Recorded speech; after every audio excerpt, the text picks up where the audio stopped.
dispense with voting first.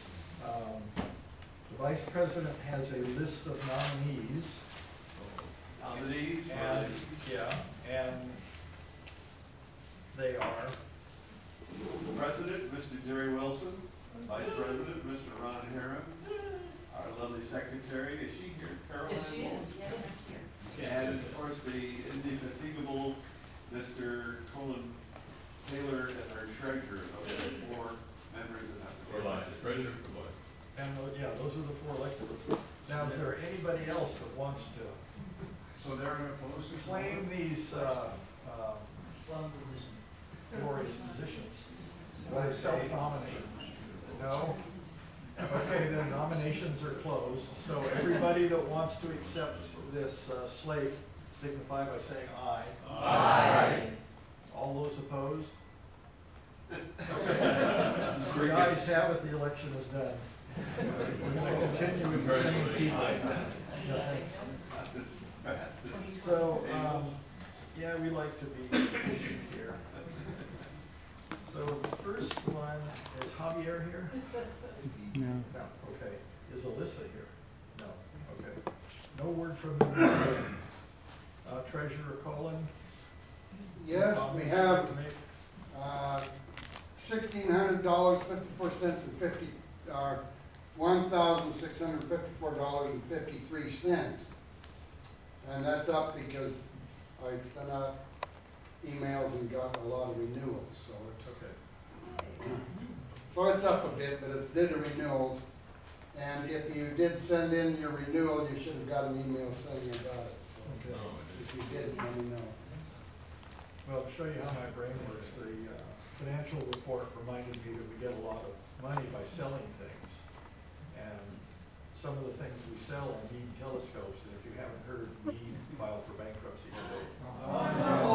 So they lost a lawsuit to Orion Telescopes because back in 2012, a Chinese entrepreneur bought Meade and then tried to control the market by who could sell meat and who couldn't. So Orion sued them, and today they lost, and so within the same day that they lost their lawsuit, the guy filed for bankruptcy against estimated between $20 and $50 million of debts. So I have no idea what's gonna happen to me, but that's how my mind works. I'm talking to the other instantly. Now back to the secretary. Oh. Yeah. Secretary, oh, Carol, you have any comments? No, thank you. Okay. See, we were quick. Newsletter and workshop, Tom. Moore not here, but we do have Tim. Nothing to report. Nothing to report. Well, you're gonna talk about it when we get. Exactly. Right, okay. So, the equipment manager, Art, I've got some news finally. good. Our senior member, Tom Totten, sold off 2 telescopes. So we're ahead by what, 550, something like that. Okay. And with your mentioning me, I immediately called, emailed and said, I want my money back, because I sent out $300 for a non-existent front panel, which is the main board. Anyway, I've got this dead whale lying on my living room floor now.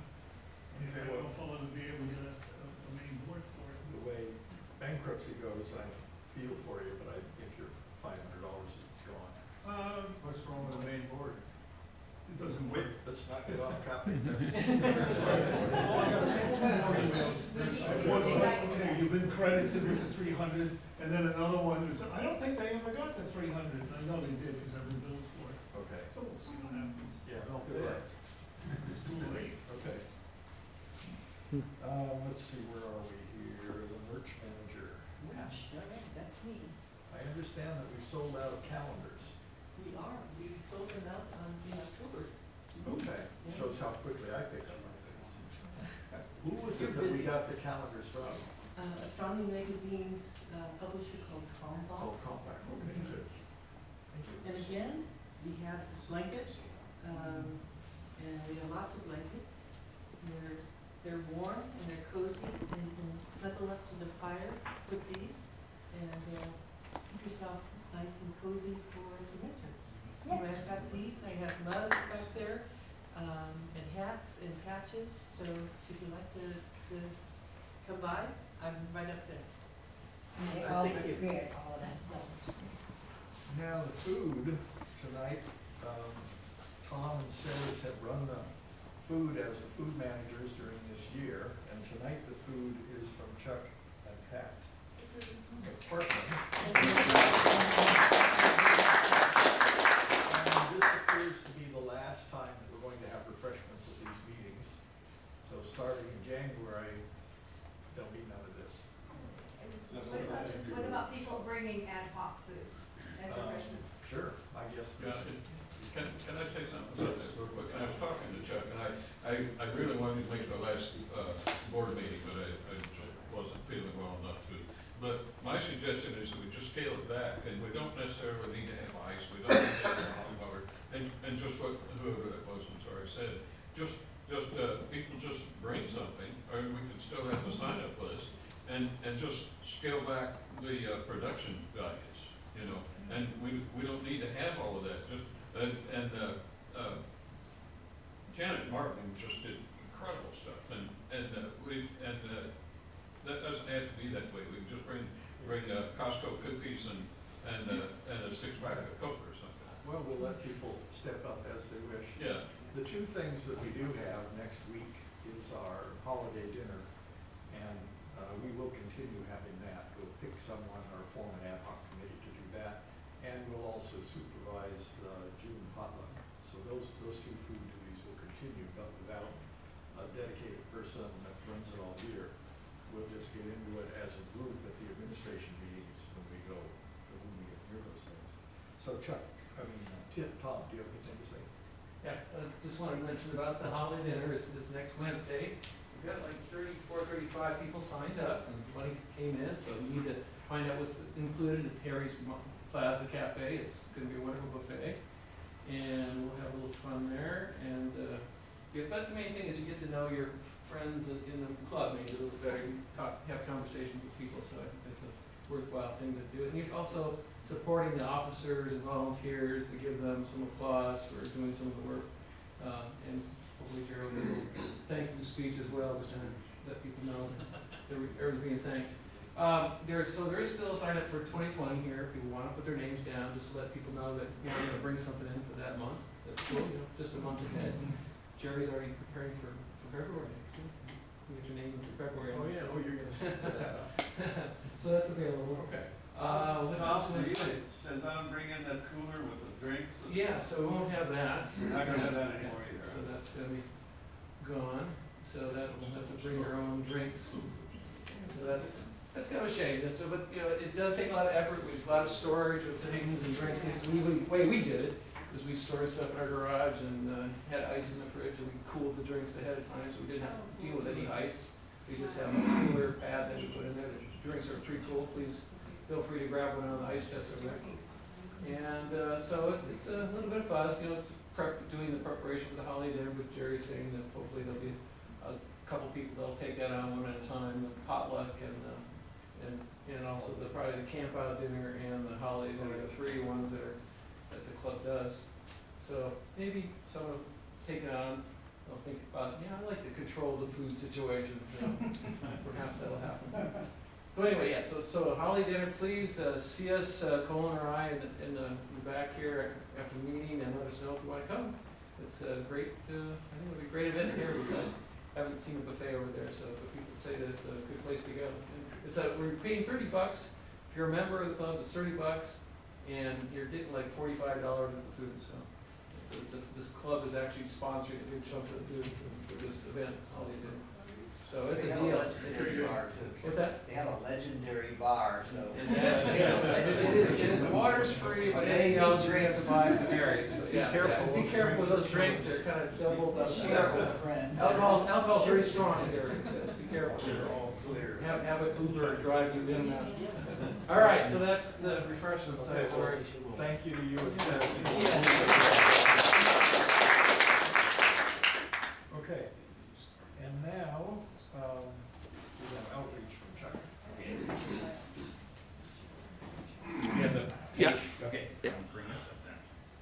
Where is it? Okay, we've already had a couple of cancels, one tomorrow night for weather. So tomorrow night, we're not going to do Bacara. And also, the folks at Cleveland Elementary School kind of have been waffling around. They asked us to come on the 11th, and that was the night, of course, of the Christmas party. And we said, no, we can't do it, but we can do the 12th. And they said, fine. And Ruben was setting it up with them. And then they called back and they said, oh, no, the 12th is a religious holiday. Most of our people won't be there.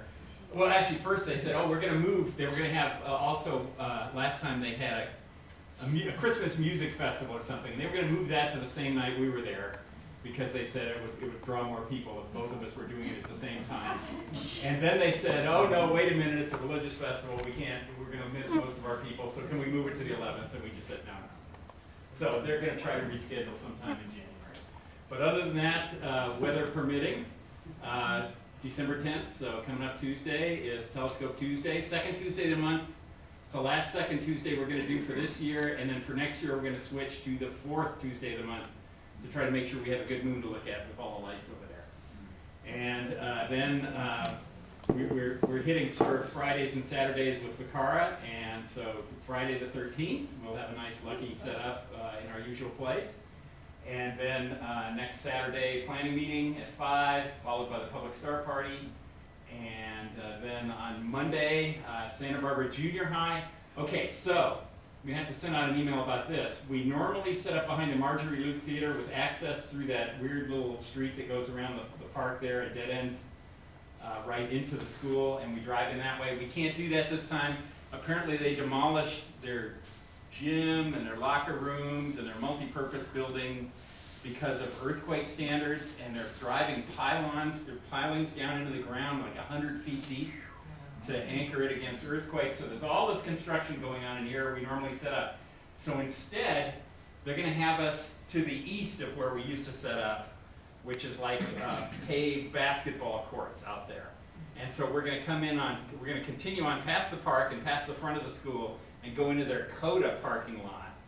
And then they'll have a gate open for us to get into where those basketball courts are. Are So there a lot of lights there? they're going to have all those lights turned off, and they said by 7 o'clock they will get the lights turned off on the field out there.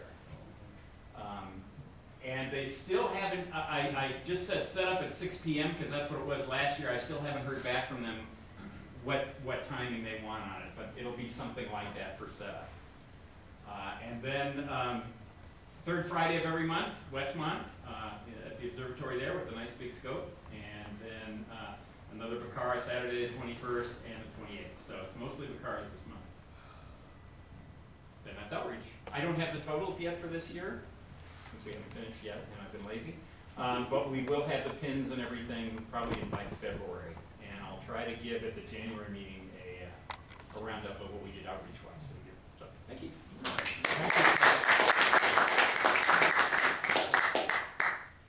And now we have our vice president who will introduce tonight's speaker program. And say a couple things too, Mr. President, thank you. 65,000 people downtown had to find a parking place. I had to drive through to get here. Because I live near downtown, most of you people live in the foothills around fire country. And it was crazy, I thought sure I was gonna die.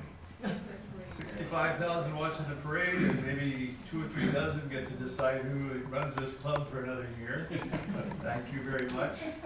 I just thought I'd tell you we got a couple minutes here, so these are your speakers dead ahead.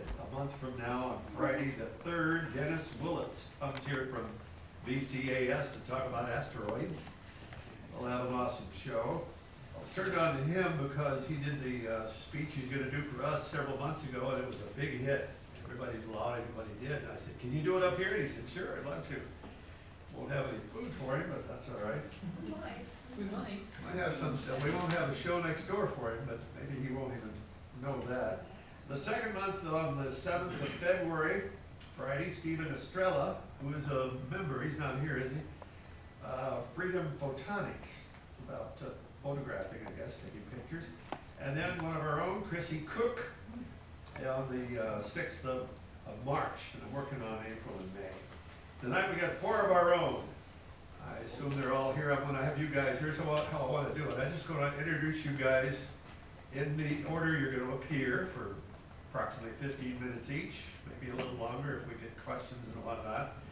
And then after each speech, just take your applause, sit down, the next guy get up. I don't wanna keep jumping up every 15 minutes. So, what? I thought it was 20 minutes. It'll probably be 30.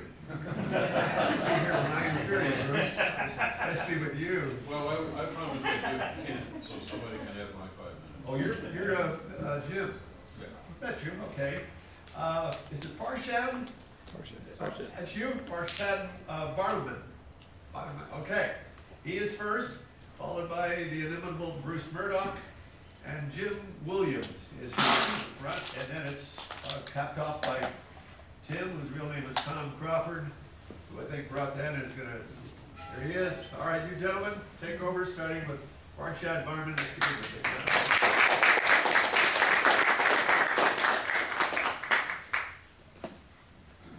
Thank you, Ron.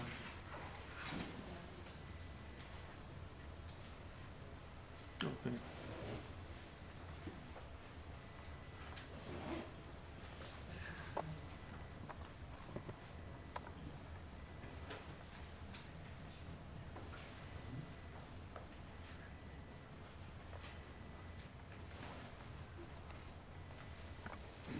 Okay, everybody, I'm Farshad Barman, and I've been a member of the Astronomical Unit for the last 4 years.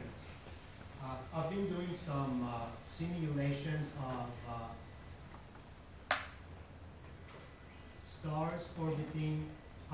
planets orbiting binary stars. And this is a simulation that I've been doing on my laptop. And I'd like to show you the results.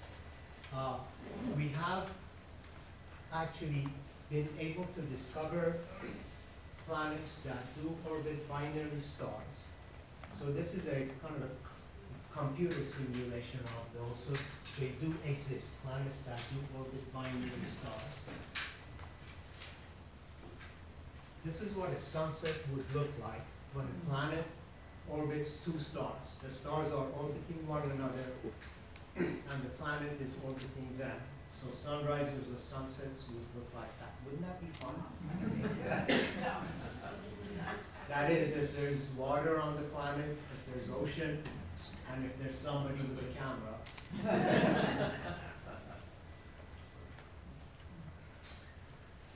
There's actually two different cases that could exist. The first case is called circumstellar.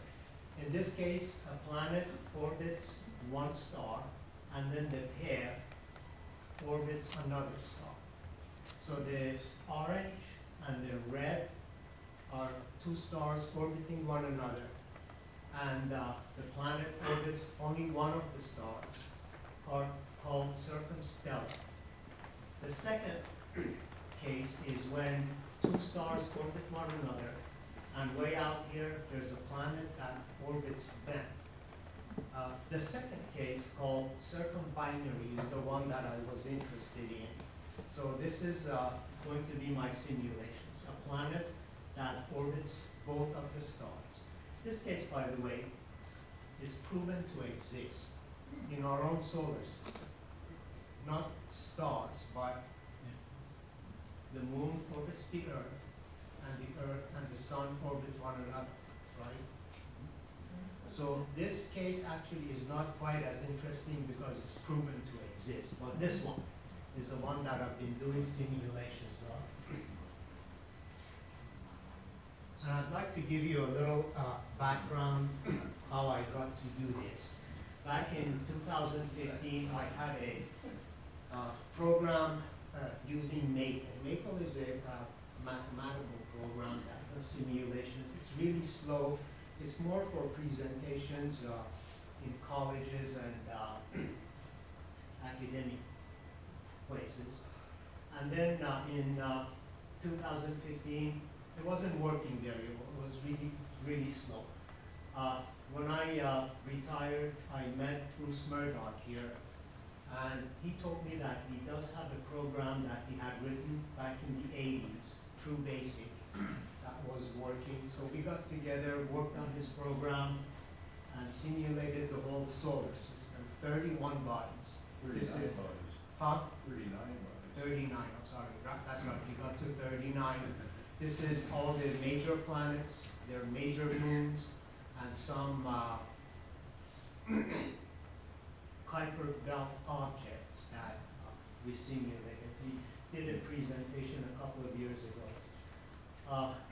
Then in 2018, I discovered Python. Python is a program that's free. You can download it online, and it's fast. It works really well. You get great pictures, and this is what I've used to do my simulations. So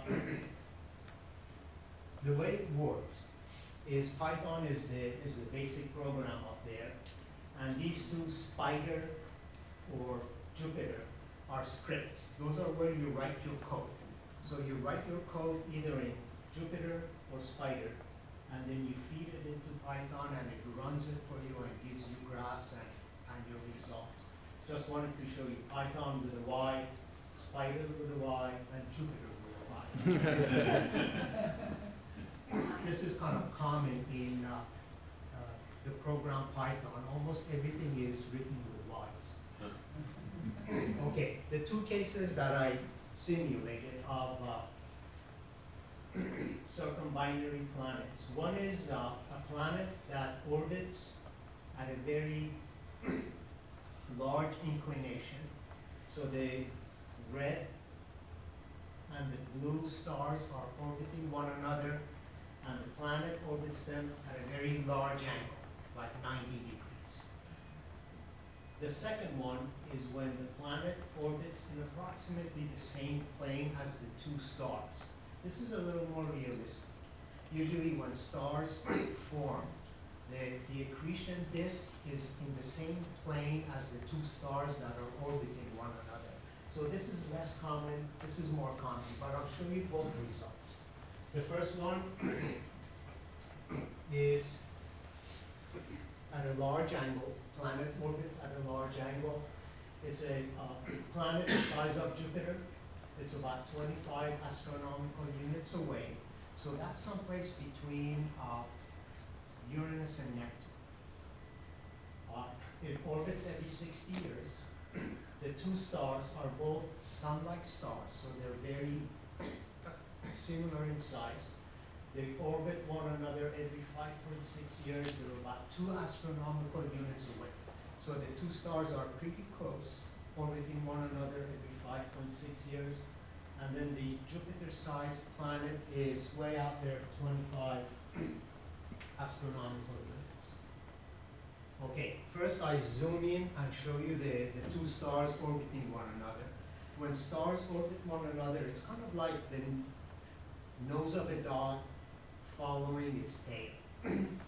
So the two stars, blue and red, and what you see up there is the number of years, 0.2 years, 0.4 years, 0.6, 0.8, 1.2, 1.6, and their orbits vary elliptic. 3.2, 4 years, and finally 5.6 years they finish their orbit. They're very symmetric, and then they continue to do this. Now I'm going to zoom out and show you what the planet does orbiting these two. Here's the planet after 55 years. The planet takes about 60 years to orbit the binary star. So there's the two stars. I'm zooming out here. The planet starts right here, 60 years later, 55 years later is there, and 60 years it will finish its orbit. There's 70 years, slightly more than one orbit, and if you notice, it doesn't quite return to the same orbit that it did before. Anybody know why? Inverse square. Brian, did you have? Is the center of gravity the two suns shifting Right. over time? Is that- Right, the two suns, the center of gravity shifts, and the tug of, the gravitational tug kind of changes, and it makes the orbit a little less stable. 300 years later, so this is, if it's, takes 60 years to orbit, this is 5 orbits. I noticed that it's kind of tilting after about 300 years. Now, I'd like to show you something before I go any further. If I show you the, this is a graph of that same orbit after 3,000 years. 3,000 years, if you notice, the planet keeps rotating, its orbit changes. Does anybody see where the planet is now? The thing near the top. Right there, this is where the planet is. So if I do show you the entire orbit, orbit kind of looks like a cocoon, and it's difficult to see, so I'm only showing you in these simulations, I'm going to show you only the last 5 orbits, so you see how the orbit changes. By the way, this is a live Python graph, and this is what I really like about Python. You can rotate it, you can look at the orbit from different angles.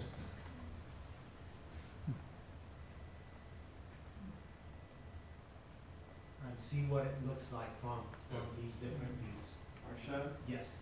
the two suns, the two stars' orbits intersect.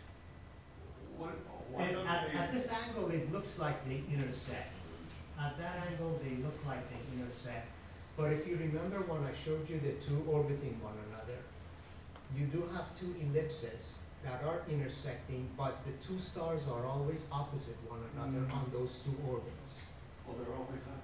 Right. They'll never collide. They never collide. They go like this, and then they orbit one another around ellipses. The ellipses themselves do intersect, but the stars are always the opposite of one another from the center of gravity. Okay. I do another simulation, and I'll bring that to your attention here.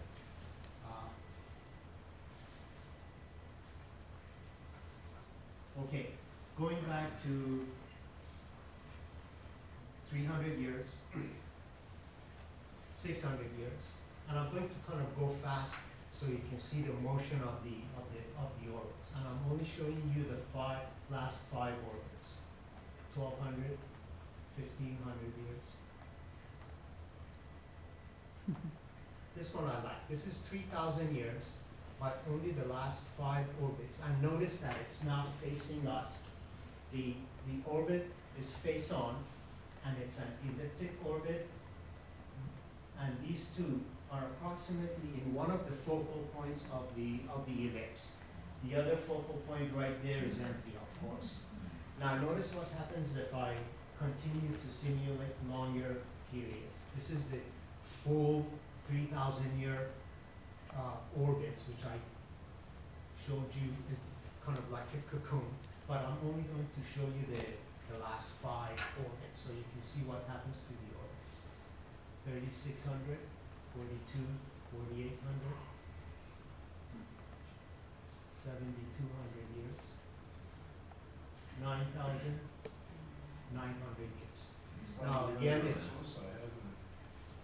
say that again. We have suns now on the other foci. Right, exactly. The orbit is again face on, except that the focal point is up here. This is the empty focal point. So, and it keeps repeating this one. Yes, Brian? Is the inclination changing there? I'm so hard to tell. The Not inclination here, of but the two stars or the orbit of the planet? The orbit of the planet. Oh yeah, the inclination is actually going like this. Notice that it was kind of off center and then it kept rotating. I'll show you some more. Well, before you go off this, if you look at this 90 degrees the way you are now, is this retracing its own orbit, or is it just because the way we're looking at it, it looks like it's... It retraces its orbit after every about 7,000 years. Okay, so if you looked at this from 90 degrees, in other words... Right. Yeah, You you're would at, see it as a line and not a... exactly, there's a line, yes. Jerry? when the thing is halfway between the two foci, is the orbit then a circle? If it was, yes, exactly. If it was, but the way I got it going, the orbit is a ellipse, and it stays as an ellipse, it just rotates. So the star will always be at a focus. Right, the two So stars, then when it flipped from one focus to the other, did the orbit have to be a circle with only one foci at that point?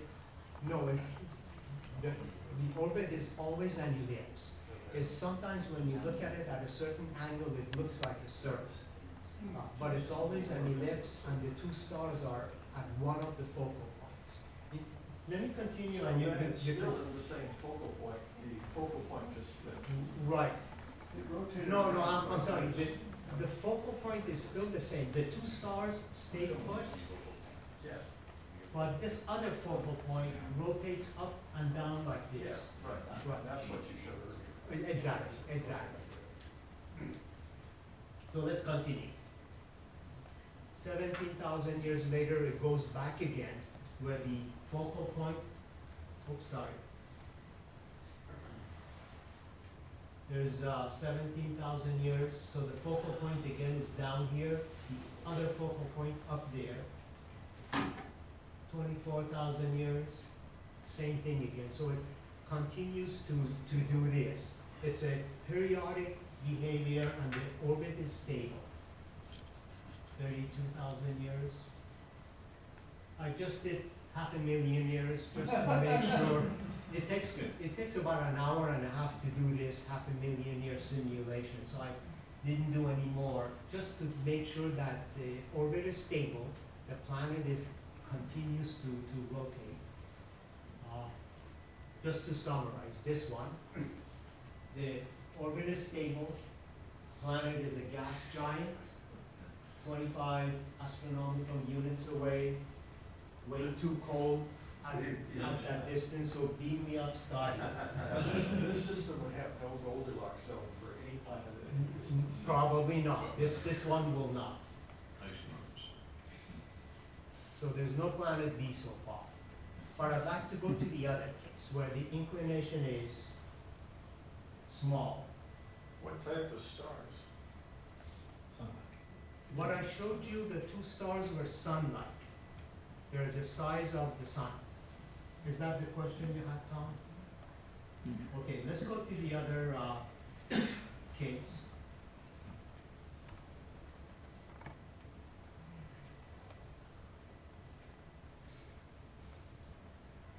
Okay, this case, the planet is Earth-like, the size of our own planet. It's 2.5 astronomical units away, so that's close to the asteroid belt, past Mars. But because it has two stars or two suns, it's a little warmer than it would be in our own solar system. So this could be a habitable zone. One star is sun-like, the other is half the mass of the sun. This is more common. When two stars orbit one another, one is usually smaller than the other. They're about 1 astronomical units away from each other, the two stars. So the stars orbit every 0.7 years, and the planet orbits every 4.5 years. This could be in the Goldilocks zone. Let's see what this one looks like. First, I'm going to show you the two stars orbiting one another. I'm zooming in. There's the planet way out there, but concentrate on these two stars. There's the red star and the blue star. Which one is the heavier one? Blue star? Why? Well, blue stars are bigger. You also said star one, one's solar mass. Not the color, Todd. There's another reason. You can tell by this picture. Oh, big yeah. is- Yeah. Yeah, right. Right. The bigger star orbits is smaller than the smaller one. Okay. So let's, that was 0.1 of the year, 0.2.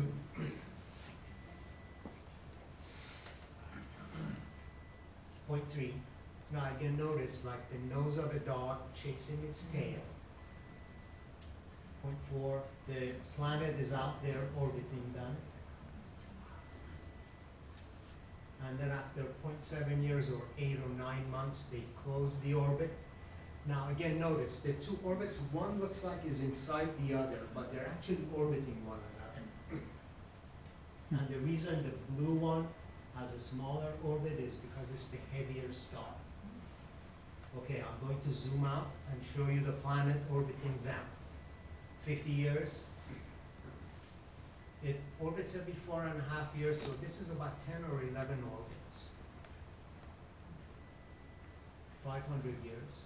I'm only showing you the last few orbits. Now again, notice between 50 and 500, the location of the orbits change, but the inclination is still small.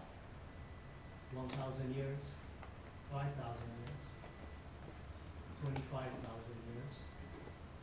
This one doesn't show that periodic behavior, but it kind of wobbles back and forth. 100,000 years. This is 500 years, and this is all the many 100 orbits that it does. Looks like a donut.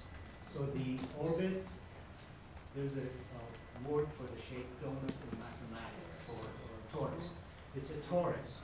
So the planet stays within this torus. If I show you another picture of this one, there it is. Looking top down, it's, if you notice, goes to almost about 4 astronomical units away, comes in within about 2.5. So it wobbles back and forth from about 2.5 to about 4 astronomical units. But because it has 2 suns or 2 stars, it's a little warmer than it would be in our own solar system. The orbit is stable. It's a little cold because it does get way out, like 4 astronomical units from the 2 stars. Planet is Earth-like, but it's cold. So I tried to bring it in closer. Instead of 2.5 astronomical units, I brought it in about 2 astronomical units. 2 astronomical units is about where Mars is. So this would be nice and warm and cozy.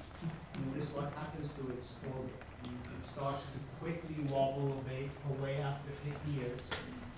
500 years, it's way out. It's left the system. So this has an unstable orbit.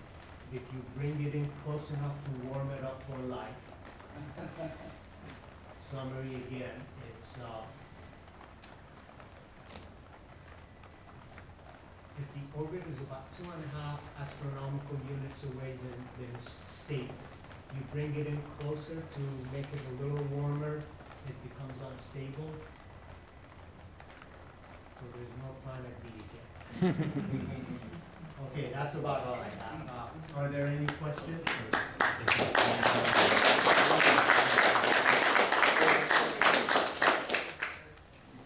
This is just one.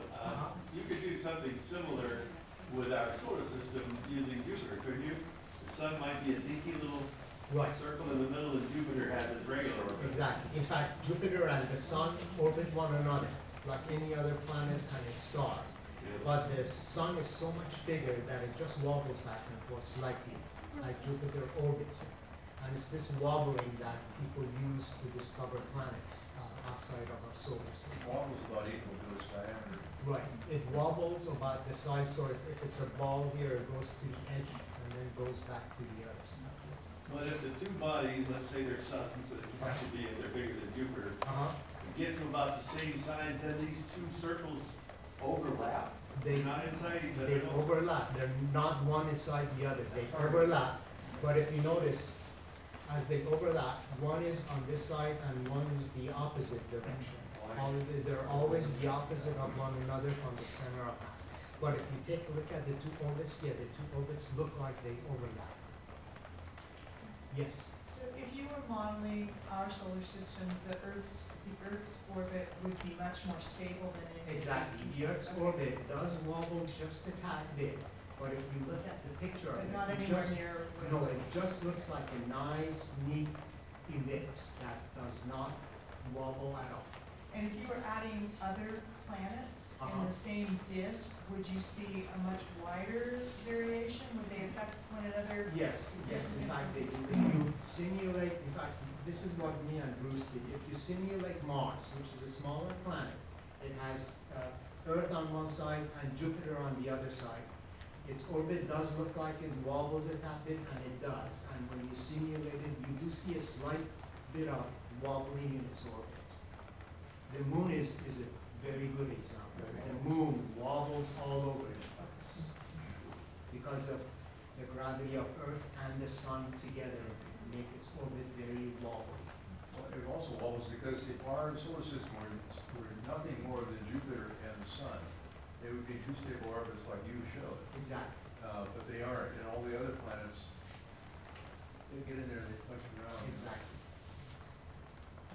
Yes. What happens if you take a system, you take two sun-like stars and you place them, I don't know, 100 astronomical units apart, and you try to throw a planet in the middle of the system, does it get ejected out of there fairly quickly, or? If the two stars are far away, depends on what the distance of the planet is to them. But if they're very far away, one planet could orbit one, and then the two can orbit one another, which would be very stable. But if, you're right, the first question, if the two stars are far away, the system becomes even less stable.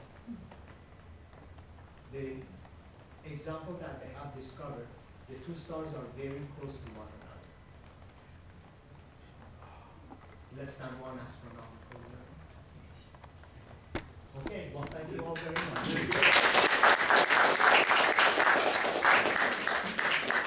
Bruce? Yep, Murdock. You're Farshad. You're welcome. Thank you.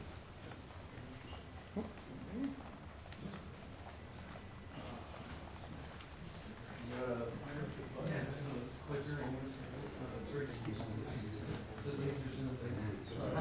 Forward or backwards.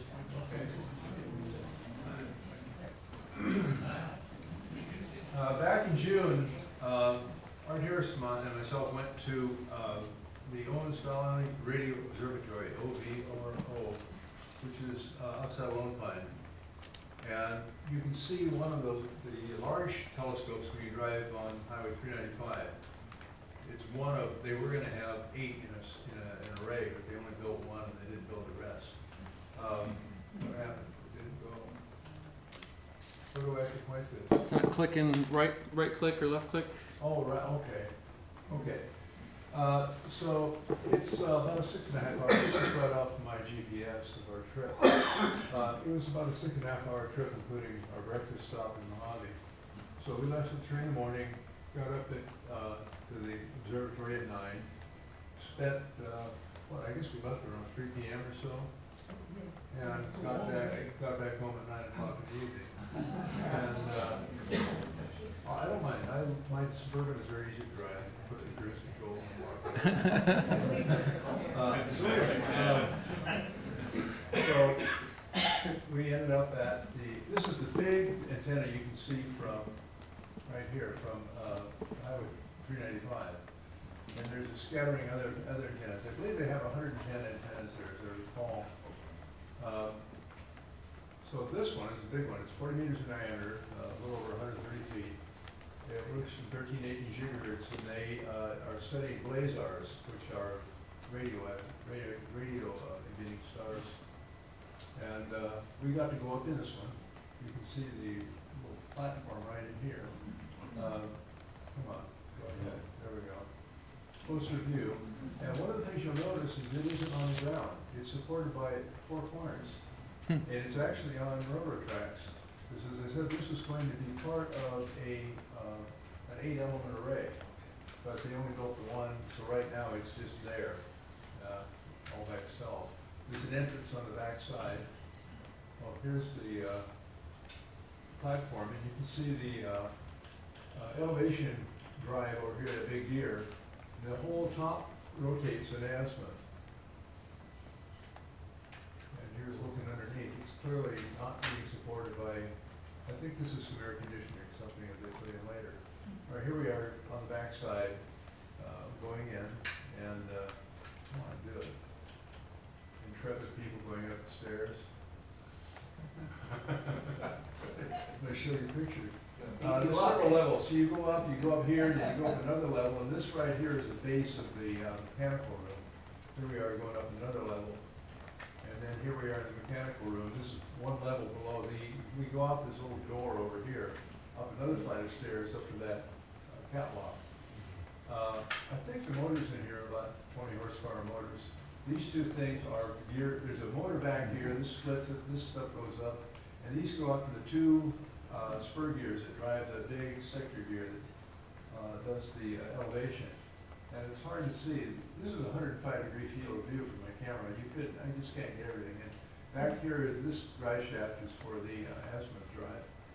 And one thing also is they have to get all the electrical signals down to the processing room, and they don't want to have changes in the propagation delay or phase shift. So they will always want the same length of wire from the detectors way up on the telescope back down to the instrumentation. So you'll notice all these wheels here. You'll see that in the next picture. The same thing a little better. Here we go. You can see this is a big drum right here that is that rotates in azimuth with the telescope being rotated. So these cables get wound up or they get unwound. So here it comes down and it goes through the floor, through a hole in the floor, comes down to these hanging weights that are circular. And then all of it gets up into the box where, oops, I guess I have that. Let's go back here. Left side, yeah. Oh, way over there, okay. And then the wires go down 2 stories down to all the processing, which is in the first floor of the When was this thing built? about 20 years ago, something like that. And here we are on the catwalk. And looking down. And then this is again a 105-degree field of view right in the lens. There's a lot of telescopes around that are not being used now, some of which are just sitting there stored. But over here is the pushing the wrong button. Is the ultra long wavelength array. There's another whole array out here of some 300 antennas that are inverted dipoles. You can't. I have pictures of them. You can't see them easily from here. And they study all kinds of stuff, including cosmic rays that are coming through our atmosphere and the charged particles that they emit. And I have some pictures. I took screenshots of their computer. Bruce, Yeah. I've heard of a dipole antenna, which is like simple for picking up radio, but what's an inverted dipole? How's that? Well, it's triangular, which makes a broad band, and so it's upside down. The narrow part's at the top, and it's orthogonal. There's 2 of them. There's one this way, then there's one 90 degrees. So they get 2 signals out of each antenna. So they have polarization that they can look at. Sorry, this is an overview, and let's maybe move along here. This is part of the telescope structure. There we go.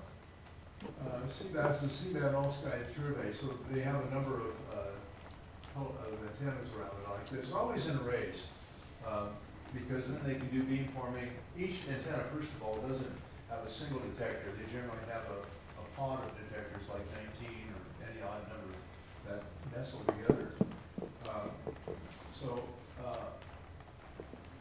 FARMA, which is the Applied Array for Research in Millimeter Wave Astronomy, isn't there anymore. There's some remnants of it because they deconstructed it in April 15. And I think it went to New Mexico, if I'm not mistaken. So their funding got terminated, so they terminated. But here's, it used to look like this. This railroad track is still here and whatnot. And there's 3 antennas still there. Here they are. 2 of them have all the shielding on. They put that on there so the wind doesn't get in and cause the antenna to buffet. So this one wasn't even completed. here we are up on the, observing, you know, the catwalk looking down. And these are just stored there, they're not on anything, there's no wires. And this whole thing is a transporter that they use to move them around. Here we are looking back at the big antenna from down below. Here there's 3 leftover antennas. Now these are 3 new, these are 10-meter antennas, 10.4 meter. And there's part of the C-band thing. And there's also a bunch of little antennas. Where's the wrong button? There's a whole bunch of little antennas over here too. They're all together. These are much higher frequency, but they use them to make a combined picture. Oh, and also this, these antennas here, by the way, they store them always pointing up because that's minimum wind resistance. So they steer them around when they want to see something, but when they want to park them, they park them so they look straight up because that's the minimum wind. Wind has minimum effect on them. And you get some pretty high winds out here. It's in the middle of the desert. So anyway, these antennas are none of them over here, but they have, it's like a mile-long array. This is a picture I took from the catwalk, but that's over a mile from where I was. That's a 300-millimeter lens you get. So they get very narrow beams because they have a very big baseline. Here's looking again that same 3 antennas, and there's another antenna way out there, and then here's all these little mushrooms around here that are much higher frequency antennas. But they're all together in a big array that's combined. This is the railroad track that I talked about that you saw on that slide, and there's only 1 antenna on it now.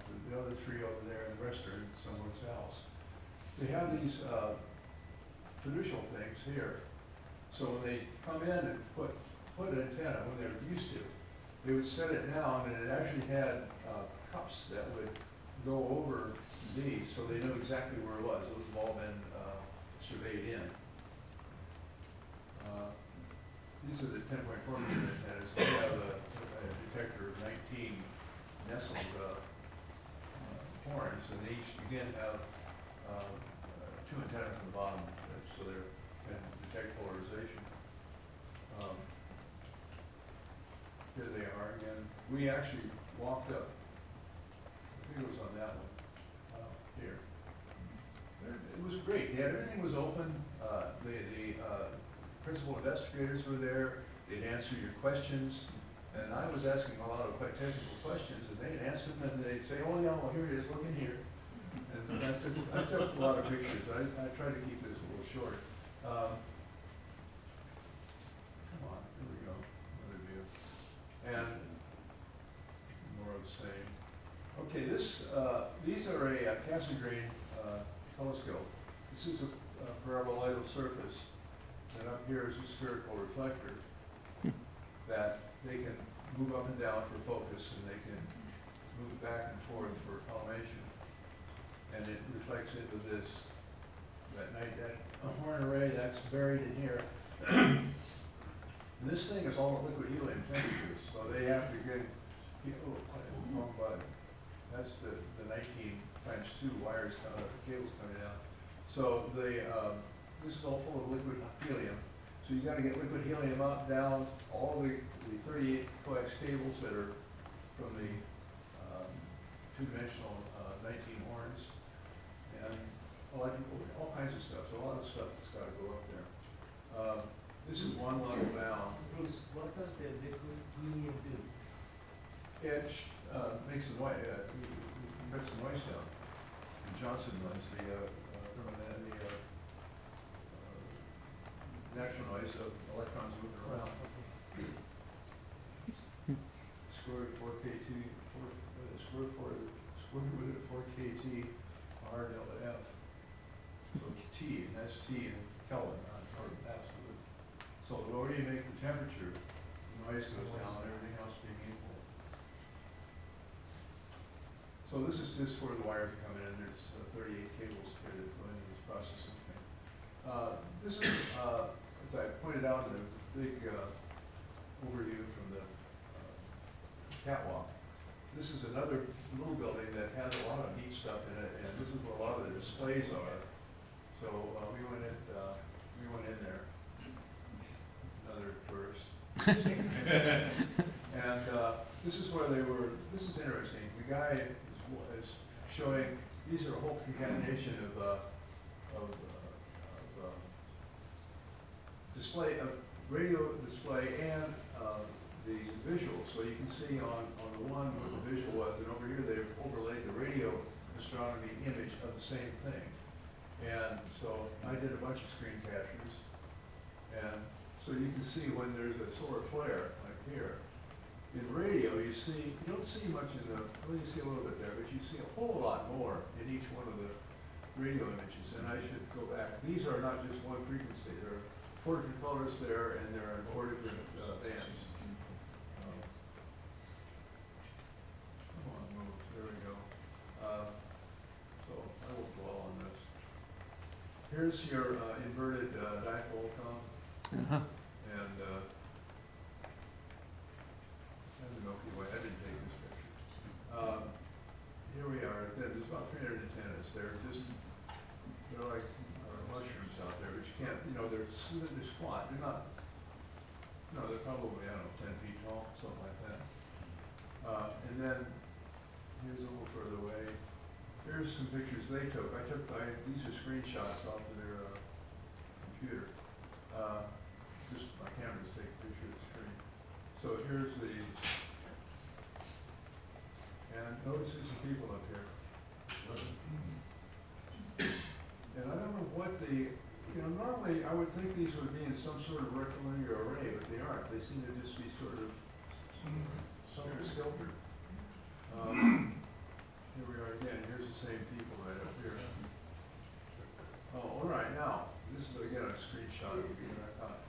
This was when a cosmic ray came in and produced radio waves that they detected. And I want you to notice the time. This is the peak minus 150 nanoseconds. So that's the amount of time light travels 150 feet. All right, here we are at 99 nanoseconds, 38 hours. So they got another one. And the size of the blob is the relative power in that radio wave that they detected. Here's 22 nanoseconds, and they can see our whole Milky Way galaxy, and they get the whole sky view. This is a radio observatory. This is a radio image, and they say because they get to see the whole sky, all of it, they can see things that you just don't see optically. You might not be looking in the right direction when it happens. And again, here's what they're saying. Here's the radio observatory, and here's an optical fisheye lens of the same thing. So you can see Milky Way here, and you see Milky Way here. And that's what I have to present.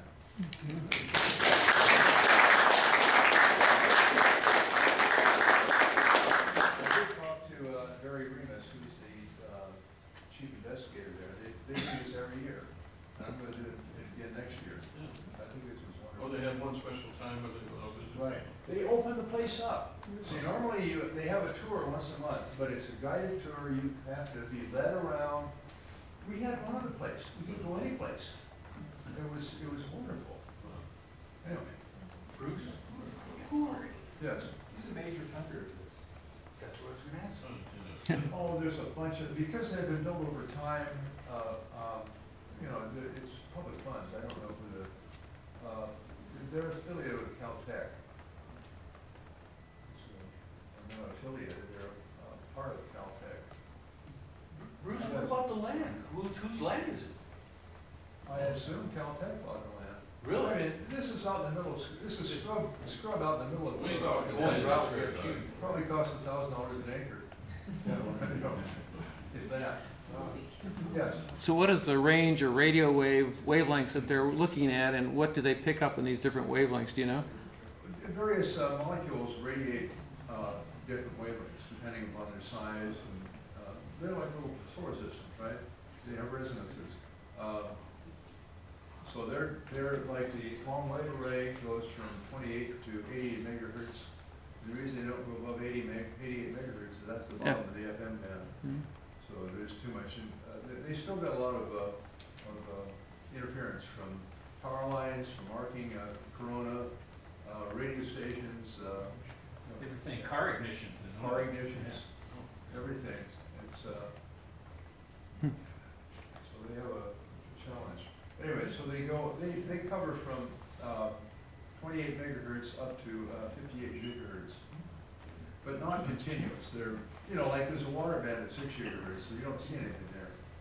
In fact, the military uses radars at that frequency if they want a very short-range radar that the enemy can't see, because the atmosphere absorbs the water band, absorbed by the water molecules. Yes. The problem I have on radio waves versus the optical, they're all on the electromagnetic They're all spectrum. electromagnetic waves, yeah. But, and the radio is down below the colors and things. Right. I'm a radio guy here on Earth, and to me, radio turns into sound. Well, that's because it's modulated. I understand that, and the only way we get pictures out of radio waves down here is that it streams of little dots that make up the pixels of a TV Well, screen. we're looking at the intensity of the radio waves.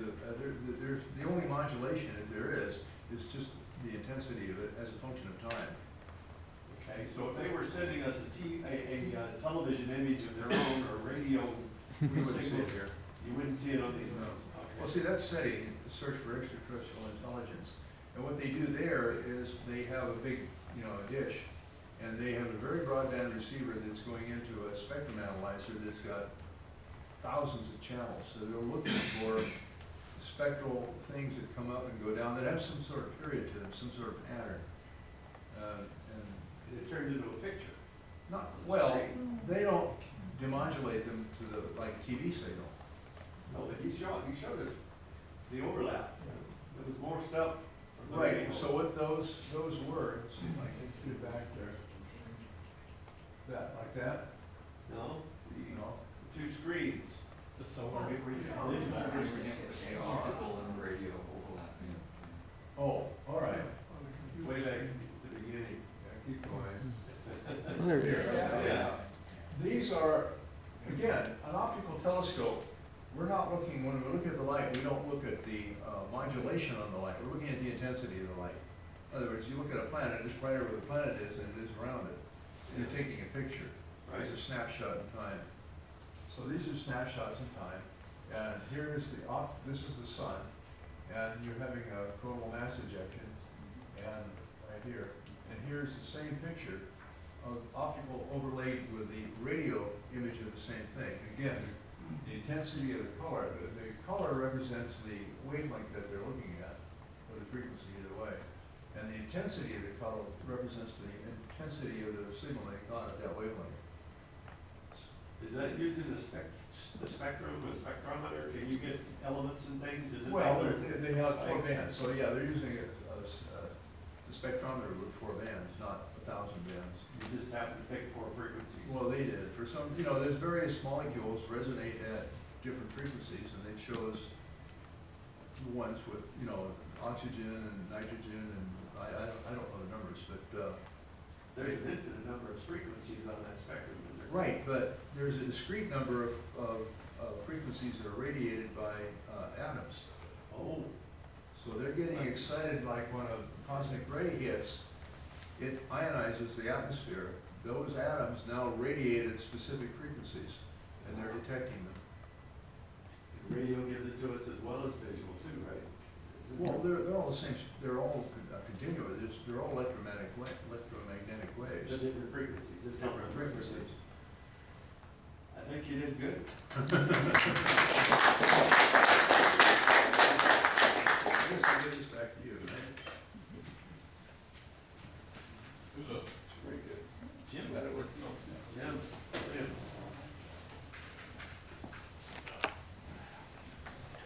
All right, we need the light. See, how we're gonna go this way, that's right. All right, hold on. Okay,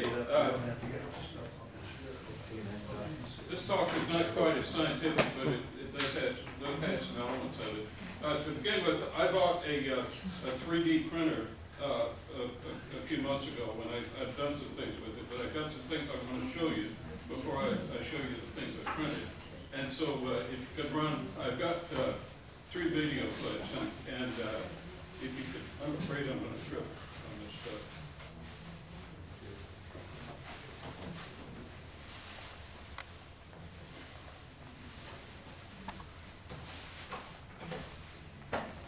Which one do you want to run first, Jim? The one that starts, that's number one, Okay. The full movie, huh? well, it's a full clip. Oh. Okay, so go ahead and run that, and this is a little tongue-in-cheek introduction, Don't think we're getting any sound here, though. but, okay, we need the sound, it's super important. Oh, well then, it We didn't had te- sound a minute ago. did you? Well, I don't think we ever heard the sound from this. Yeah, you got the sound, symbol on over here. It looks like it's turned off. That's, no, I think that's kind of on, I think. Sound. So I would have to plug it in differently, Jim. It doesn't come through the projector only. You can't get the sound? No. So can you tell us what they're saying? Okay. All right, this is the 1952 science fiction film, The Red Planet. Okay, and they're apparently at Mount Palomar or something, and they've discovered some anomalies with the planet Mars. So go ahead and run it. Okay, here it goes. Here it goes. Okay, and this is a visiting scientist coming down to meet the scientist, and he's everybody's doing the meet and greet, and he's getting ready to hand off these large photographic plates that they've just taken of Mars. And so he's handing them to his technician, and he says, "Hurry up and get these things printed." And I cut a bunch of stuff out. So he's got the plates printed. He says, "I can't believe what's happened here." And so he puts the plates down. And here's the close-up of the picture of planet Mars. And of course, you got the polar ice caps melting, and the canals are filling up, and they're shocked that they knew about the canals, of course, but everybody knows about the canals, right? And so all of a sudden they got all this water in the canals, and say, how could the Martians have melted all these polar ice caps and all this in this short a time of 1 week? And so I kind of got tired of it right about here. Hold it. Is this part of Mission Impossible or something? Well, okay, yeah, that's Peter Graves. This is 1952. That's about 11 years before he got into Mission Impossible on the TV show. So, Here we go. okay, yeah, keep it running. And say, okay, thanks, Professor, we got it. And some years later, a television camera on the Merida 4 flyby of Mars, and on July 15, 1965, Merida 4 transmitted 22 images off a 4-track tape. And so this coming up is the first photograph from a close-up of Mars from a probe. I remember seeing this on TV when I was 16 years old.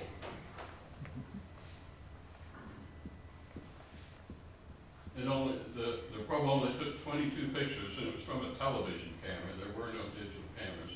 That's the very first picture transmitted, the first coherent one. There were some blurry ones. And believe it or not, if you have memory of that, or if you go back in time, most scientists weren't settled. Most of them were pretty settled. There weren't any canals on Mars, but there were a handful of diehards, but nobody really knew what was on the surface of Mars. So we found out what was on the surface of Mars generally with the Mariner 4 flyby. The first Mariner blew up, the second one went to Venus, the third one didn't separate properly, Mariner 3 didn't separate properly, and Mariner 4 finally did a decent flyby of Mars. So that's the history of that. So is that all of that video? Yeah. Okay, so let's go ahead and run the second one. See if I can find This one doesn't have any sound anyway, so.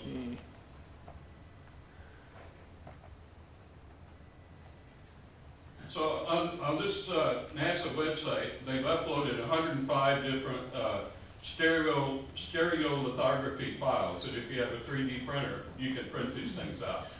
And there's an amazing repertoire of what's there. You can make a actual model of a 2-scale CubeSat. I want to print one of these. There's asteroids, there's Eros, and there's several more. That's a crater on the moon. That's another asteroid, Cleopatra. That's the Viking lander. That's the Orion capsule. And There's Merida Valley that I printed out that I'll show you here in a minute. And this is a wrench, and keep watching. It's actual working ratchet wrench. This is a 3D printer. This is a mock-up that's being flown in the Vomit Comet. There's a 3D printer that, there's a 3D image was transmitted to the space station of a ratchet wrench and was printed on the space station. And I've got an actual copy of it. Okay, and this is the process. You open the STL file, and in a program called the slicer, you pick your material and some other parameters, and you create what's called G-code. G-code is the same stuff, the same kind of code that's used to manage all kinds of machining tools and factory tools and everything. It's basically a machine control software. And in my printer, I copy it to an SD card, stick it in the printer, and load the filament on and tell it to print. This next video is actually my printer doing the work. So did okay. Okay, this is what's called the slicer. I dropped the file in. This is the Tharsis Mons region. I tell it to do slicing. This is my printer at work. This file, and I've got it sitting here, took 6.5 hours to print. The Merida Valley took a total of 27.5 hours to print. How many feet of plastic strength? I'm not sure. It tells you, the slicer will tell you how many feet it uses. And each spool of filament costs about $20. It's not really that expensive to print. This little readout tells you the print time. The print head's at 208 degrees centigrade and melts the plastic, and the other temperature is the print bed, 65 degrees centigrade Celsius. It ejects little droplets of the plastic? Yeah, it's actually a continuous stream. Okay. So it's a continuous squirt. It's a 3D printer. Yeah, the bed moves. This one is made by Josef Prusa in Czechoslovakia, and it's part of an interesting consortium. It's called the Redbrat Consortium, and it's an open source printer. There's several different ones. There's a bunch of Chinese makes that have the same general configuration, and in general the thing is open source. A few of them have a few little proprietary things, but in general the printer and the design and the software and so forth is all open source. It was started in England a few years ago. So it's kind of an interesting concept. So, okay, you go ahead and let that run to the end. Oh, well, I did. So that one already went to the end. Oh, is that to the end? Okay. Yeah, well, it was. I just backed it up to show the printer. Oh, okay. So now you want to see the third video? Are you not done? Not quite yet. Later, can we have the lights? I'll show you. Okay. I'll show you the stuff that I printed. And the last one is kind of a bonus. This is Merida Valley. It was printed in 3 sections. I know the color's wrong. The color's wrong. I'm going to blame Home Depot because number one in Lompoc the light is very poor in the Home Depot, and the colors on the caps on the spray paint don't really look like what you get. And it took this stuff 48 hours to dry. So I painted it twice and it still wasn't right. So I said, well, this is what everybody's going to see. And the other thing I did, that most of the terrain models have the vertical scale exaggerated. This model, the vertical scale was exaggerated 2 to 1. All the flybys, all the fly-throughs that you see, all the computer-generated fly-throughs, they have one online that the vertical scale is 2.5 times, and it's not really showing you what it looks like. So this is true scale. This is actually what Merida Valley looks like, and I've got the same thing. This is Olympus Mons and the 3 other Tharsis volcanoes, and you notice they look very flat. You say, well, they're much bigger than that, but this is the shield is huge on this thing. It's hundreds of miles across. This is not like a Hawaii volcano. So the scale on this is enormous. This model here is 1,000 by 3,000 kilometers. So this goes most of the way across the United States. So it's an enormous space. And I do kind of want to reprint it again with the scale that they've sent the model at with a double height. The reason I want to do that, I want to test water flow through here. Because, and I'll show you on the final video, because it's very intriguing how this seems to flow from highland to lowland to this great northern ocean that might have been on the north hemisphere of Mars. And because viscosity doesn't scale, I want to do it with a model that's actually deeper than real life, because water on this is nothing like what water would have been in the real Merida Valley. And the other things I printed out,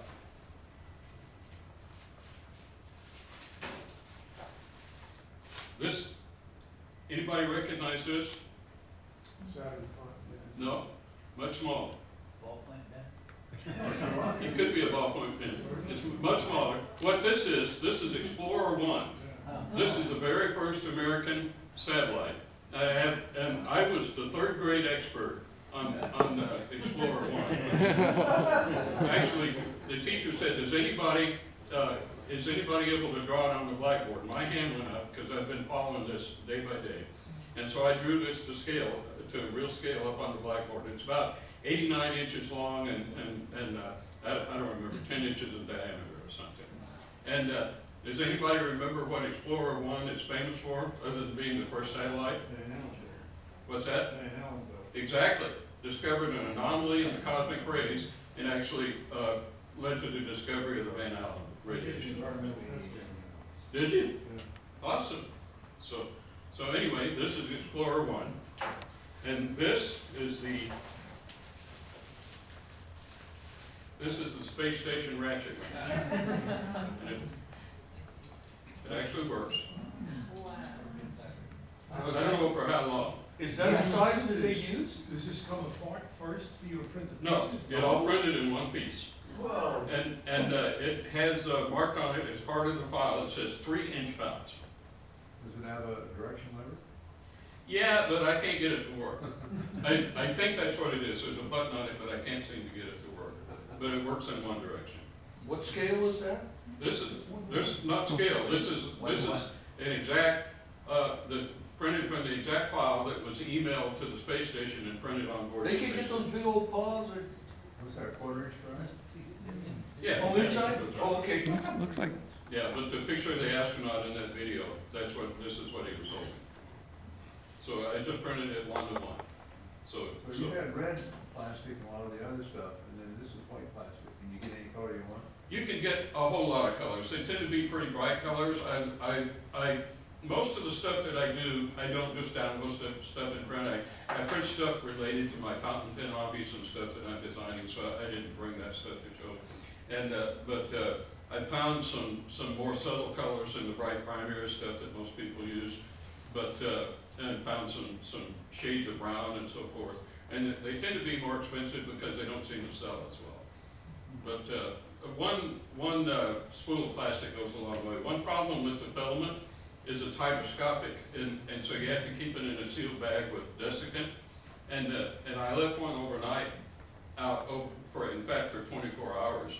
I left it out, and I've had a little problems with it. It'll cause bubbling when the stuff heats up because it absorbs water. So anyway, so we keep moving. And this last video, it just shows some other pictures of Mars and shows why I really am fascinated with Merida Valley.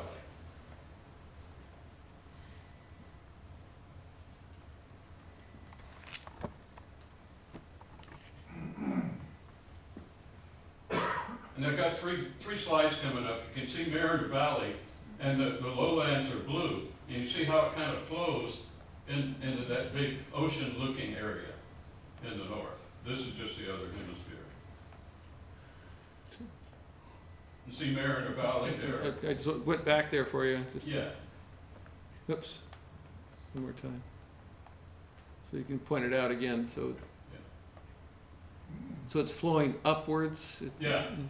That's what it looks like. It's very intriguing. It's compelling that that's what's happening. Whether that's really what happened, we're not sure. And there's some parts of the rim of Merida Valley, it just really looks like water erosion. And the consensus is now that Merida Valley was mostly geologic, like a crustal crack, and that there was further erosion by liquid later. maybe liquid or just wind erosion. So We don't really know. you printed out Olympus Mons too, you said? Yeah, That was that small one. yeah, it's the small one. So the scale of the Olympus Mons model is quite a bit smaller than the Merida Valley. But that Merida Valley would make Grand Canyon look like nothing. Oh, yeah, just a little. And see, in that one, it's very obvious too, that it looks like it's a compelling argument that it flows from high to low there. So I might try water there. And this is so cool, the ones that come after, it's ice crystals forming, and ice crystal fog forming in Merida Valley.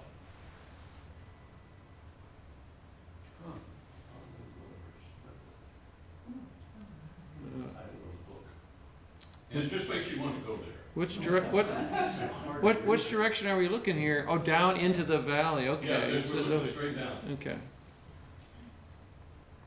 Why don't we land the lander there? I don't know. It's too foggy. So those are carbon dioxide crystals, ice crystals? They're water ice. They're water ice. Yeah, apparently. And this is, there's an effect, and I'm not a meteorologist, but I had it written down. But anyway, there's a meteorological effect that causes that when air blows over a change in elevation. It's called an orographic effect, and it can cause fog and condensation. And that's what they think is going on, that when the air blows over the rim, it causes that and causes crystallization. So they're just stunning pictures. So anyway, that's all I got.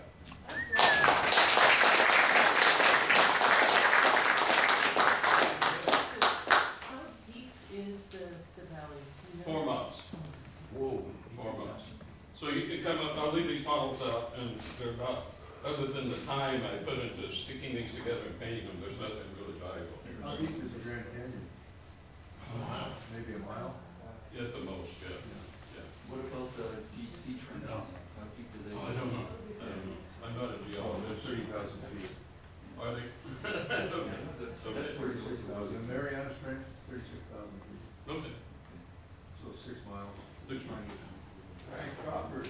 Okay, Tim. Okay. So our time is running out, I'm gonna modify this, guys. And one of the reasons is because back there, I can't see this. So what I'm gonna try to do is I'm gonna lift this up. 15 years ago, over 15 years ago, Tom Whittemore came down to Santa Barbara and he brought with him the craft of grinding your own telescope mirror. So he came into the workshop, into the meeting one night, and he said, anybody want to do it? And he couldn't even get the question out, and he said, yep. See, I had started this very mirror that's gonna be in this scope 30 years earlier. I'll tell you about that in a little bit. But what I did is I got curious the other night. I'm gonna pass these around. This is part, I'm gonna do this real fast. This is lottery. This stuff is actually part of what how the bearings ride. Just pass it around. That's called ebony star. It's a laminate. So you're riding these things here as bearings. They actually ride on little pads of Teflon, and that's how you get the motion in the telescope, in the Dobsonian type telescope. So think about Galileo with his refractor, and then when Galileo died, Newton was born and brought the Newtonian reflector. You know, and basically 3 types of scopes: the refractor, reflector, and then the kind of the optic. So I got curious the other night, and I decided to look up all the different types of scopes. And these 3 pages are the different types of scopes that basically fall, and mounts, that basically fall into those categories. I can't even pronounce some of these things. So what I'm going to do tonight is just tell you, I'm focusing on the Dobsonian telescope. A man named John Dobson came down, he lived up in the Bay Area, and I think he was a monk. And he lived in the Bay Area. Sidewalk astronomy was his forte. He used to go out and show people the stars. He decided there must be a much easier way of making a telescope. It was affordable to the average person.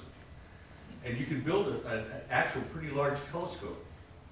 And before that, and actually before his time, when we were younger, you know, a large telescope was probably about 8 inches. And they'd make these things out of wood, plumbing parts, pipe. They're just, you know, unwieldy. But that's, if you wanted a telescope, you couldn't really go out and buy a Meade, but you can't now either, can you? But, you know, you'd have to make your own, unless you were really rich. So these days, you have all these different scope companies, all the different materials that you can get.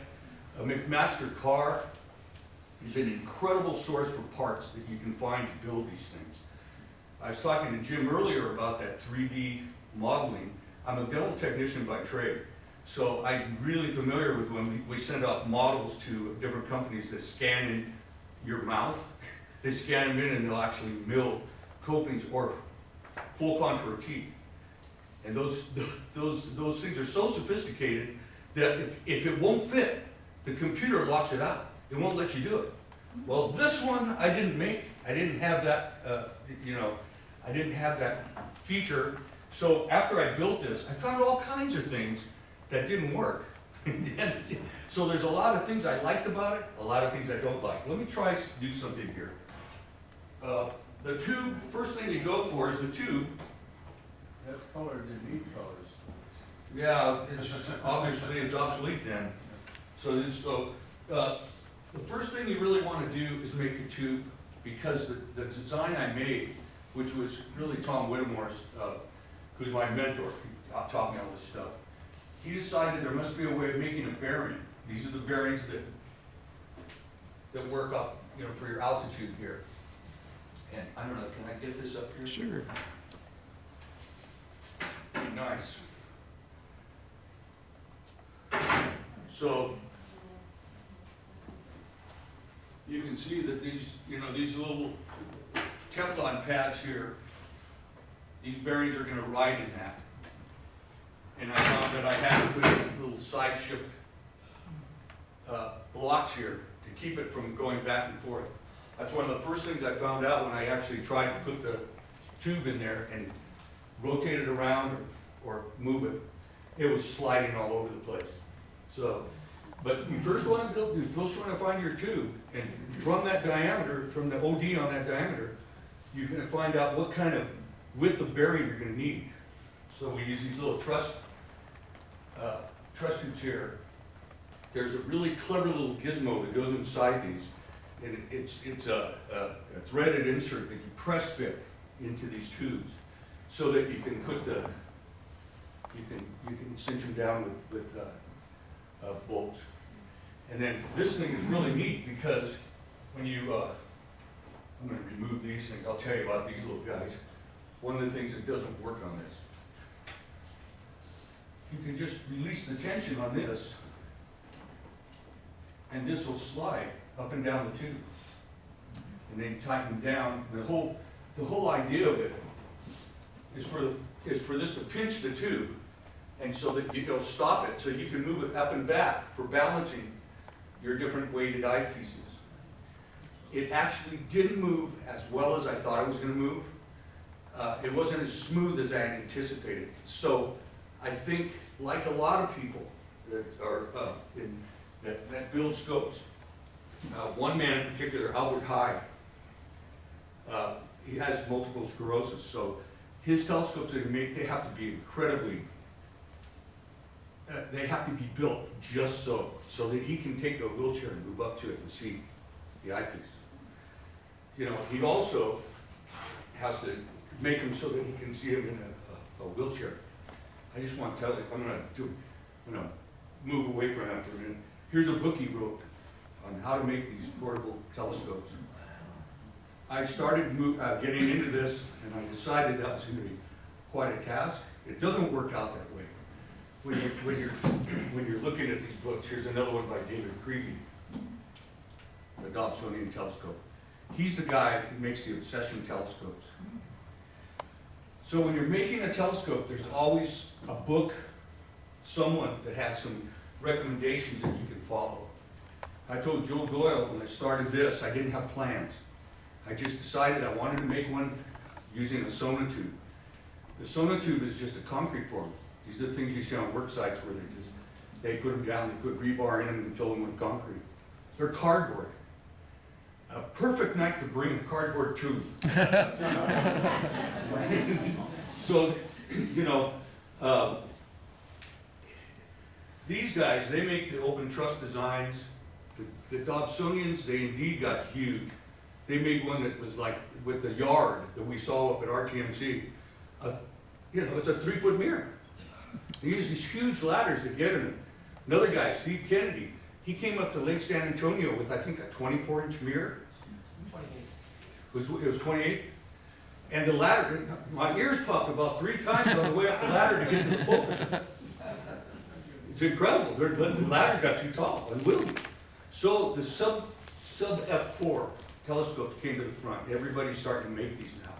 This guy, Albert Hyde, made one. I saw him up at Lake San Antonio. Incredible. I think it was a 20-inch mirror or 22. Had a hole in the center, so he just got the mirror and decided to use it as a dog. And he says, go ahead, point it straight up. And standing flat on my feet, I looked into the focuser right here at eye level with a 20 to 22-inch mirror. Unbelievable. And I said, how in the hell did you do that? He said, you took the focuser and tilted it. So he's looking uphill. And I said, well, won't that distort the image? No. And he goes, no. Yeah, he's just over. Well, he said there is a limit. But and I said, that's incredible. And he goes, I said, how'd you think that up? He goes, that's what I do. You know, but he builds fantastic scopes. On those really large scopes that are truss tube, I've seen those where they actually put a secondary mirror up there and they reflect it on the side, not casting grain. They can, you know. I was thinking that some guys actually were talking about doing fiber optic down to the bottom too, because that 72-inch Dob the guy made, did you see that one? It's huge. I'm not climbing up to do that thing that you were showing about the. How does he move it? That radio scope? I'm not going up there. I'm not going to those little radio scopes. If Art Harrison can go up there, anybody can go up there. There's no way, man. I can't get up on the courthouse. I freak out. Somebody has to come and grab me and get me off the wall. This thing, how it works, is you just put this in the cradle, and you can see you can move it like a lazy Susan. You can move this back and forth. Rides on more Teflon and Formica down here. I decided I wanted to modify this by putting leveling feet down here. So the ground board itself is going to be wider than the board at the bottom of the board on the base. Because I said I didn't have plans, I started building these things. The first time I did it, as soon as I turned it, it ran into the knob. So back to the drawing board, you know. So I cut another base. So you have to decide, well, how wide are you going to make this? You can't make it too wide because you don't want customers coming up to the scope to be standing on it, you know, and flip it over or whatever. And you don't want it too narrow so that somebody can come up to some little kid, and they would, they'd sit there and turn it over. I love the kids in the star parties. I was thinking about the one tonight where the little kid ran into the cubby hole out there, and it was the night they had the lunar X, the X that was formed by the craters. And the kid came running in, he said, did you see the X on the moon? And I said, well, what are you trying to tell me? They're playing tic-tac-toe on the moon? You know, and he said, yeah. And I said, well, who's winning? Without even stopping, he goes, the O's. Those kids are tough. I told the kid, you know, because I said, don't touch my silver, you're only a buck. And he accidentally touched it, and I said, that's a buck. And it freaked him out, so he touched it again. I said, that's $2. But at the end of the night, everybody's shutting down. This little kid comes running back in with $2. You know, you can feel small, and then you can feel really bad. I said, go home, just go back, take your bucks. I might even give you a couple more. Tell your mom you met a real buck. So anyway, this is the scope. I'm going to shut it down. It's getting late. If you guys want to see it, ask me any questions on this, you can. But can I just finish on one thing? On the radio show that the Baron runs, and you guys ought to listen to it, you ought to see that guy work. It's cool. He makes it, he's doing all these dials and coming on. right on the minute. And then he's talking to what he calls, you know, Chuck and Tom and these guys, he calls them the brain trust. I went in there a couple of times and got to see him work. It's really cool. And the last time was on the Mercury Transit. We went in and we were talking about all this ATM stuff, amateur telescope making. And so why are we doing it? There's so many of these scopes you can buy for next to nothing. Why do I torment myself? The mirror I'm making on this thing, I've been working on it 2 years and I'm back to the beginning. Why do I do it? So we decided, I think it was Tom was saying we do it because we love it.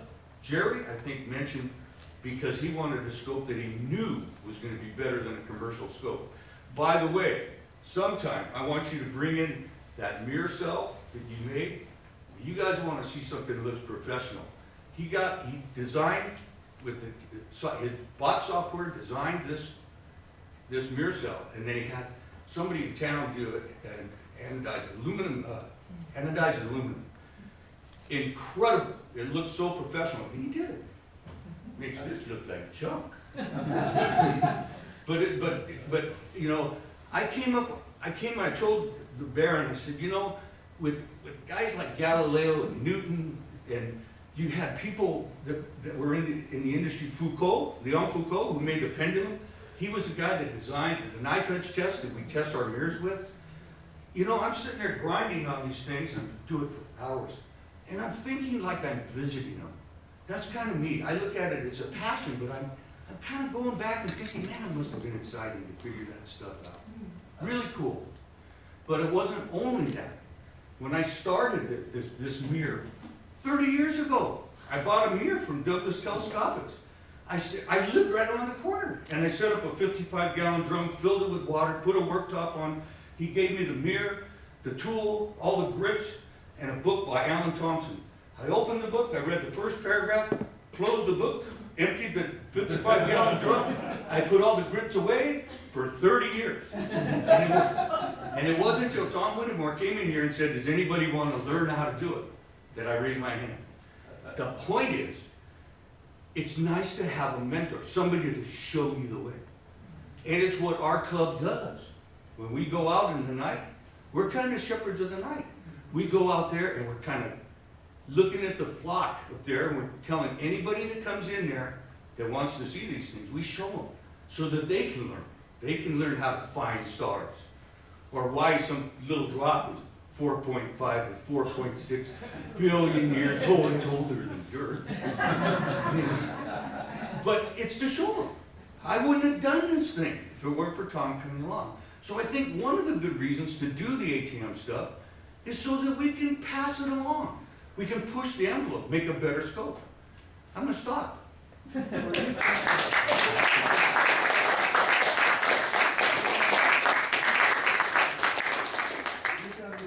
of the problems with the Dobsonian scopes, or actually the Newtonian with the typical mounts, is the eyepiece comes out in a fixed location. Right. You can't, so it depends, but see this one, you can loosen it, you can rotate You it. you can rotate the eyepiece on this. That's the beauty of it. The Yeah. downside is that when you're at Zenith, the heavier eyepieces, this thing slips. So I bought these from the McMaster car.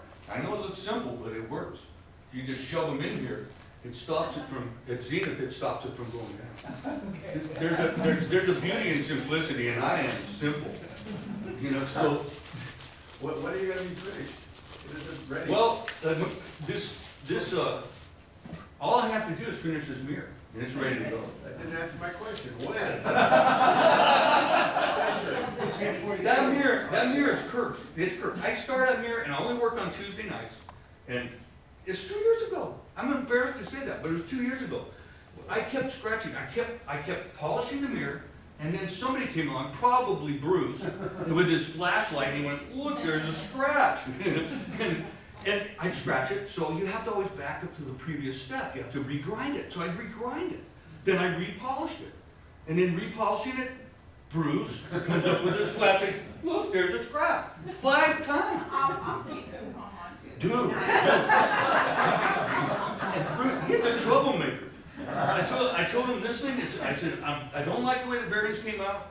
It doesn't ride as smooth as I want. I'm gonna stop. I'm gonna put rails that are dovetails on the sides, and then reciprocating dovetails on the insides of the bearings. I'll have to put wider bars on this, but then you can clamp it down, and it's not going anywhere. But you can still have your motion and your azimuth and much better way of going. And if I keep pinching this tube over and over, And then you can rotate your eyepiece. and especially in the rain, Don't clamp it in the rain. well, you know how it gets all dewy out there. You know when you start these things, it's covered with wax, and you have to peel it off. Yeah. Well, I'd never done it, so I started peeling it off, and it started like unraveling. I said, oh wait, man, I don't think I'm doing this right.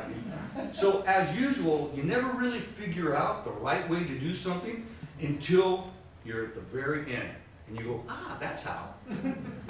So the next scope ought to be great. Gentlemen,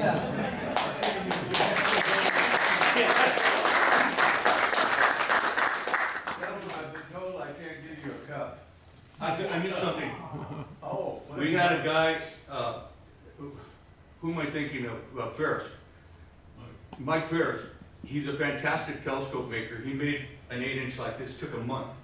This is one that, he made this out of wood. What is it? It's a rings. It's rings to go. You can mount these rings around this scope. So one of the beauties of this scope, it can just take this thing off, slide it off, put this thing on, and put it on top of a Takahashi mount that I have. It becomes a Newtonian. So it's convertible too. I'd ask you another question, but we'd be here another 5 I did. minutes. What I can do is we're a big porcelain mug, but I would like to invite you four gentlemen, Tim and Jim and Bruce and Farshad to be first at our table. Lead the way for us, and then we'll go all. Great. That wasn't even close to what I was going to talk about. Look at the time. It's about 9:30.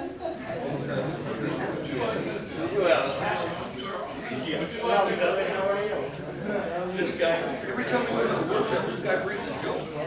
You're lucky I didn't start with that joke. Failed to get this to you. Call it, go.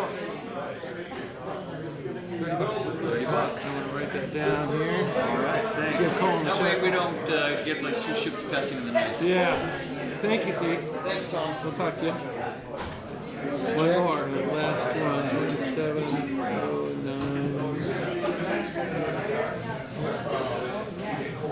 I think there's one check by Carol Moore that she made out to SBAU. Does that work? Well, I think they'll probably. You can tell her just about anything. She can modify it if you want to. Right there.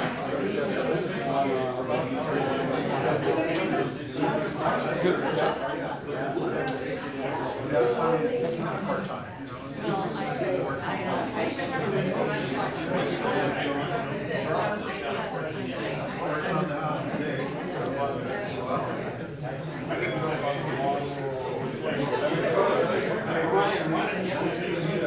What I didn't mention, chasing my son, a newsletter from City Hall. They have their own club. They made a scope. It's like, it looks like a 14 to 18-inch scope. And the guy, they welded their all the parts on it and stuff. I was over at Owens Valley, they were well. You would have liked that. I used to work on a boat, I could build it on it. So, Jill, I got myself 11-inch slush rod. Look over here. You know, my welding guys are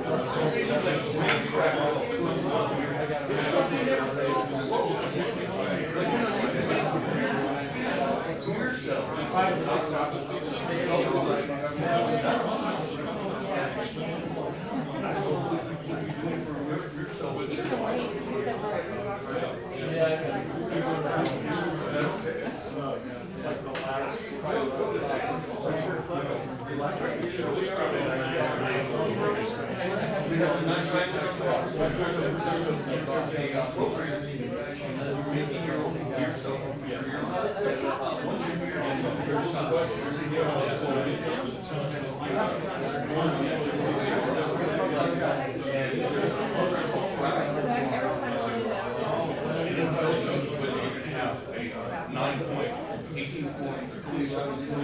Trying to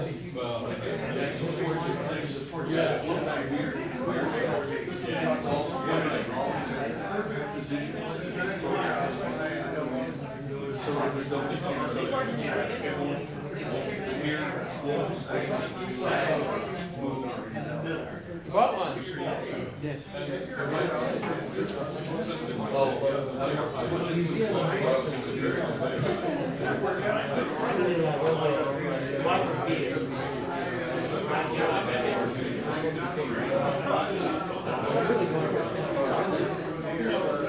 That's what I'm saying. Get with Santa Barbara.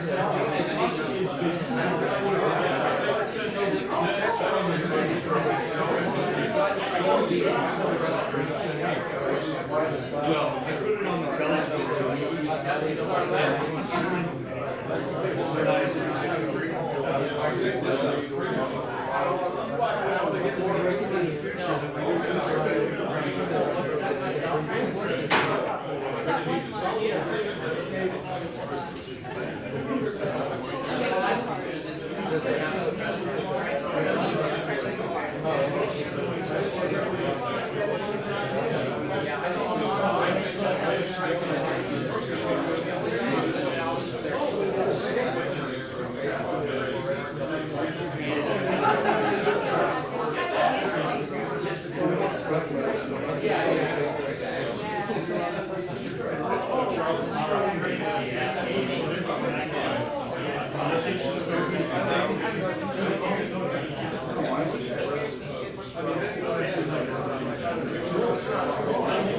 on the telescope.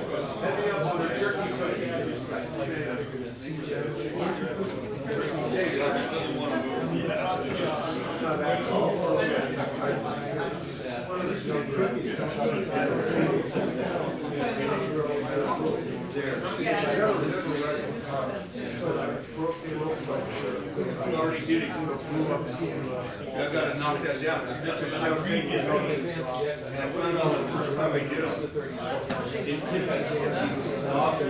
Now actually, it's hitting the top of me, so I got to touch these haters.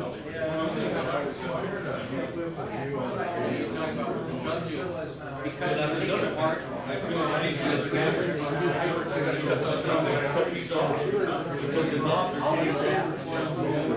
I keep running into things that I don't know.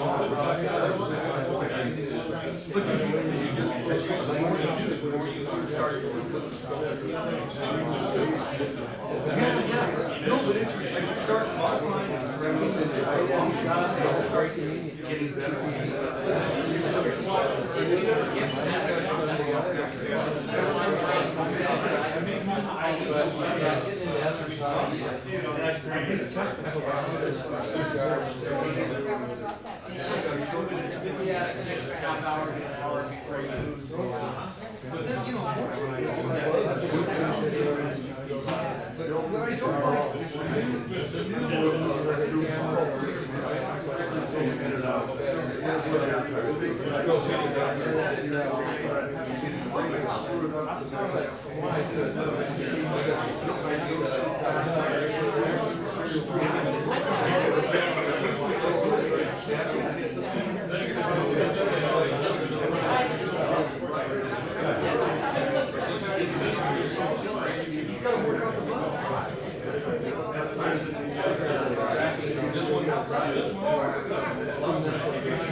Somebody better pick it up. This laminate is not as good as a